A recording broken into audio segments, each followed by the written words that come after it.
সেলসের ক্ষেত্রে সবচেয়ে বেশি ডিফিকাল্ট ক্লায়েন্ট টাইপ হলো যারা বেশি কনফিউজড থাকে। কারণ কনফিউজড ক্লায়েন্টকে আপনি চাইলেও অত বেশি স্যাটিসফাই করতে পারবেন না, কারণ তারা জানে না আসলে তাদের কেমন সার্ভিস লাগবে। তারা সবসময় কনফিউজ থাকবে, আপনাকে বলবে যে এগেইন একটা ড্রাফট করো, এগেইন একটা ড্রাফট করো, না এটা রেজাল্ট ভালো আসতেছে না, আমার কাছে পছন্দ হয় নাই, এটা একটু চেঞ্জ করে দাও।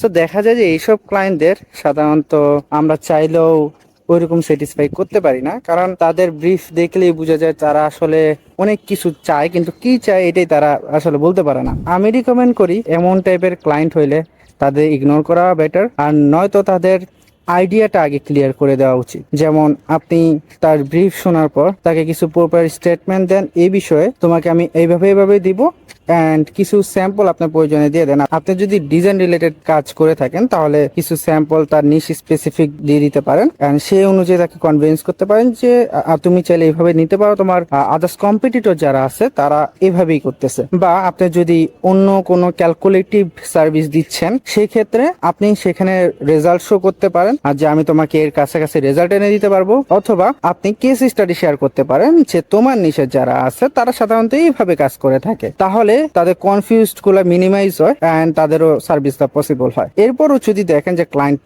এরপরও কনফিউশনে আছে, তাহলে তাদের ইগনোর করাই বেটার, অ্যান্ড তাদেরকে আসলে বলা উচিত যে তুমি প্রথমে তোমার আইডিয়াটা ক্লিয়ার করে নাও, এরপর যখন তুমি আমাকে একটা প্রপার ব্রিফ দিতে পারবা দেন আমরা কন্টিনিউ করতে পারি।